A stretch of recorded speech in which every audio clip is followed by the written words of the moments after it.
to episode 8 of Game Night Date Night.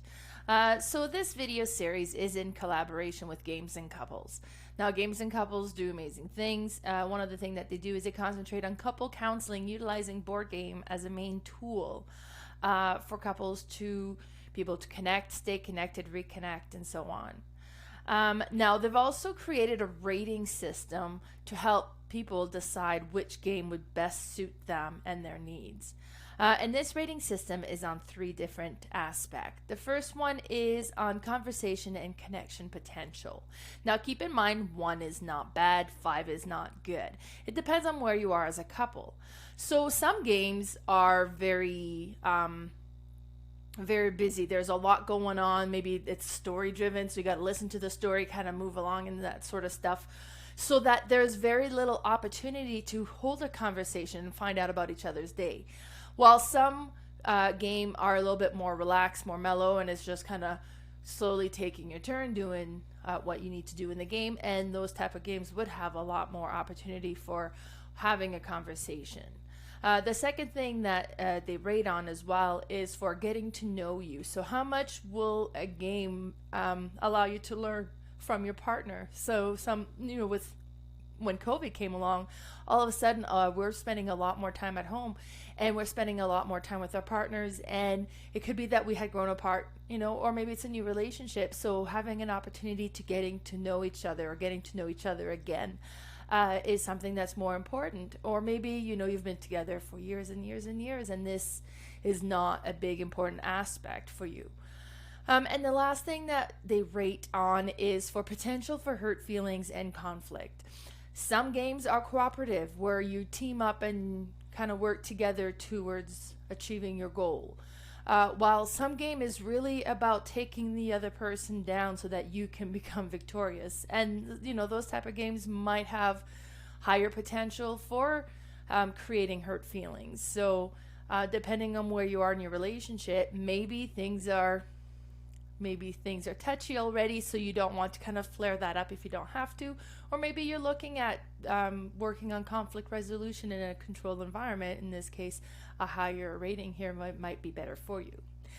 So every week we have the game of the week, and in this video series we kind of review those games, talk a little bit more about them. So the first one that we talked about was Point Salad. Now, Point Salad is a very simple, easy to play card game. It plays fairly quickly. So it's a neat, easy one to get to the table, even if you have a busy schedule. So let's have a look at the rating system. So for conversation, connection and conversation potential, I'm putting this one a 5 out of 5. This is a very simple game. You draw 2 cards, or you draw a points card, and then you'll play the cards on your own tableau. So there's very little going on, so that holding a conversation while playing this game should be fairly easy. For the getting to know you, I'm going to give this one a 2 out of 5. It's not a game that will have great revealing moments, but if you're questioning the decision that your partner is doing, like, okay, you're really doing all carrots, you're not going to take any of the vegetables, then it'll be interesting to kind of see the decisions that they are making. Hurt feelings and conflict, I'm giving this one a 1 out of 5. You're building your own group of vegetables here. They're building their own groups of vegetables, so there's very little potential for conflict here. And this is what the game looks like. So you have 3 piles, and underneath each one it'll be point face up. So there's 2 sides to the cards. You have the green side that has a white circle that'll have different ways of scoring, and then on the other side there's a vegetable, tomato, a lettuce, a pepper, a cabbage. I believe there's an onion as well out there, and then there's a few different vegetables. So on your turn, you have the option of either taking 2 vegetable that is in the middle board there, or to pick up one of the point card. Now, when you take a vegetable, let's say you take 2 vegetables, depending, you have the option of taking it from the 3 different rows. You will replace those cards from the points card, which can get a little bit frustrating. So maybe you're collecting carrots, and that points card will give you nice amount of points for each carrot you own, but somebody went ahead and took the onion. Now that carrot point has to be flipped to become a vegetable, and it's gone forever. You do have the option, if you take the point side of the card, you do have the option at one point during the game to flip it to its vegetable side, but you cannot flip it back. And it's interesting, you're just going through collecting the vegetables, collecting the points card, and some of these points card will have negative points. Like, hey, well, you get -2 points for every cabbage you have. It's like, ooh, okay, well, I'm going to avoid this one. And maybe it turns out you end up having to pick it up and you have a lot of cabbage. So you're just going around till all the cards have been picked up, and then you tally up your points. Whoever has the most point is the winner. It's neat to play at the table because it's such a nice, bright color, so it has great table presence. As I mentioned, very simple to play, and it's just a lot of fun. Then the following week, we talked about land versus sea. So this is mostly a two-player game where one player plays as the land, one player plays as the sea, and you're placing tile on this map that you're building together, trying to create clusters of land or sea and close them in so that you can score them. For conversation and connection potential, I'm going to give this one a 4 out of 5. There's a little bit more thinking going on because you're kind of looking at the map, trying to figure out where that can fit in, but still fairly easygoing game, so it's not very difficult to hold a conversation while playing this game. For getting to know you, I'm going to give this one a 2 out of 5. They have their tiles. The tiles are double-sided. You don't see what's on the other side. You don't discuss what you're trying to do either, so it's fairly, it's like they have their objective, but they're not going to let you in on it because then you could go and mess it up. So it's less likely to kind of learn a whole lot about your partner while playing this game. And then for hurt feelings and conflict, I'm going to give this one a 2 out of 5. They can place a tile that would kind of mess up what you were hoping to accomplish. But in the grand scheme of thing, you're placing tile, kind of trying to create your cluster. So it's not something that creates tons of conflict. And this is how it looks like. So you have the tiles. You have 2 tiles on your kind of that you have access to at all times. As I mentioned, they are double-sided. Some cards will have a symbol that allow you to play twice. Some will have a symbol that will allow you to steal a tile from the other player. But now when you steal the tile from the other player, you only get to see the one side, so you don't know what's on the other side. When you close down a cluster of either land or sea, depending on what you are, excuse me, you will tally the points. So basically you get a point for every tile that is in your cluster. And then if you're the one who closed down the cluster and there's little cross signs either in the water or in the land, depending on which side you're playing, you'll get to claim those as well and kind of tally up those scores for that. You keep playing until you have all the pies have been played, and then whoever has the most point is the winner.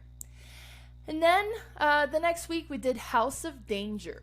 Now, if you've ever read the book that is kind of create your own adventure, and you would come across and says, okay, you could do this and you could do this. Now, if you decide to do this, go to this page. And if you decide to do this, go to that page. This is basically what this game is.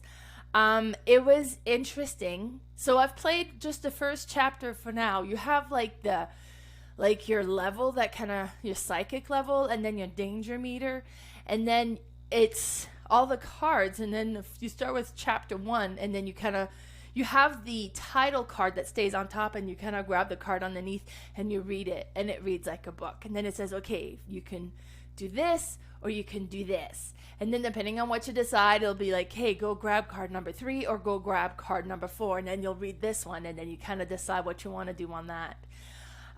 It was neat. It was very interesting. You'll come across items that you can keep. You'll come across different things. And I gotta say, in chapter 1, we died twice. So you will die, but it's somehow the story just kind of keeps going. But it was comical. I really enjoyed the story aspect of it, and it was neat. Now, for conversation and connection potential, I'm giving this one a 1 out of 5. You're following through a story. You don't really have a whole lot of time of catching up on each other's day. Getting to know you, I'm going to give this one a 3 out of 5. I mean, the decisions are not very logical. It's kind of like option A or option B.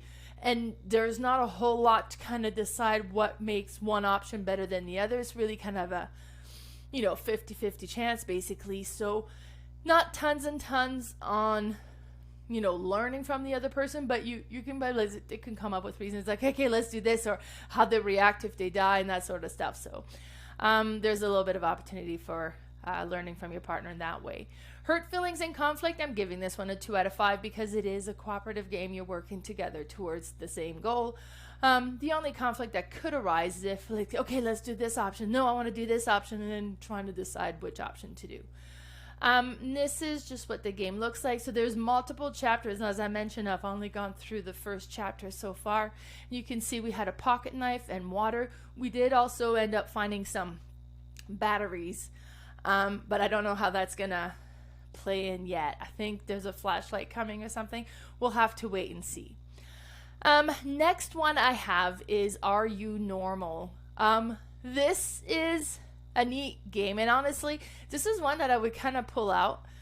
Like I pulled out when I was on my first date with Lee. Well, not my first date, I guess. One of the early dates with Lee. My sister borrowed this one when she was on first dates as well. It's kind of like our official dating game, but it's just a really neat, funny game. Now for conversation and connection potential, this one is a 5 out of 5. This is a game that has all bunch of questions for you to answer. And actually I have it right here. So here's one. Do you believe in life after death? So, you can ask your partner this question. And then it's kind of interesting because they're like, okay, they'll have their answer. Now you got to vote as well, whether they're going to be voting yes or no. Now this can be in a group setting as well, so everybody would vote. So it's like, I think they're going to say yes. I think they're going to say no. And you kind of you have the card that you would put down to kind of decide what you think they're going to be answering. And then you also get to vote on what the percentage of the norm would be as well. How many people normally say yes to this question, and you kind of vote on what you think the percentage of that is going to be. So for the getting to know you, I'm giving this one a 5 out of 5 as well. You learn lots from your partner on this one. And then for hurt feelings and conflict, I'm giving this one a 1 out of 5. This is just all in good fun. And I'll show you so you have like those yes and no votes, and you have those color tokens to put on the percentage that you're guessing on. So in case you're interested, do you believe in life after death? 73% of people do. So it's just a neat, interesting game. And I've enjoyed this one quite a bit. Then the final game that we talked about this week was Rummikub.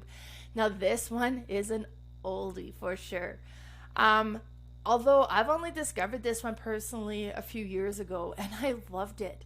Now you could play this game with a deck of cards for sure, but playing it with the Rummikub game with the tiles, the plastic tiles, is so satisfying to placing them and having that clunky bit that you're playing with. And the goal of the game is you're trying to get rid of all of your tiles and empty up your tray by putting combinations of either the same number in different colors or a run of a same color. And you're playing, kind of drawing a tile if you can't play. And then if you can play, you place the tiles on the table trying to get rid of them. And then once there's tile on the table, you can add to what's already on the table.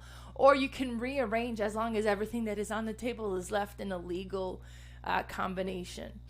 It's really neat. So for conversation and connection potential, I am giving this one a 5 out of 5. This is a fairly simple game. Now it can get a little intricate when you're trying to think of how to kind of rearrange the combination, but this is definitely a game that you can hold a conversation while playing. The getting to know you, I'm going to give this one a 2 out of 5. Again, this is not a game that you would reveal what you're trying to do and what you're thinking. You're trying to kind of keep your position a little bit hidden here. Like you wouldn't be like, I'm really needing a 4. Like, because then if you're telling me this, I may not play a 4. So hurt feelings and conflict, I'm going to give this one a 1 out of 5. Basically, you're working with yourself to clear your board. There's very little that the other team or the other players can do to affect what you would do on your own. I mean, unless they play something that allows you to start adding to their own.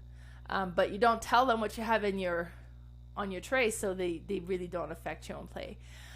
And this is what it looks like. So you have all the tiles face down, and then you'll draw with 14 to start with.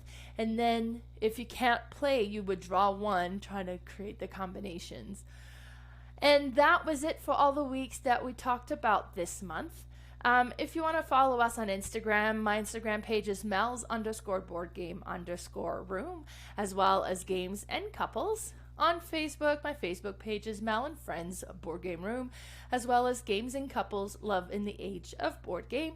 And on YouTube, my YouTube channel is Mel's Board Game Room, and then we also have Games and Couples Love in the Age of Board Game. So be sure to stay tuned next month to see which game is the game of the week. Bye, everybody.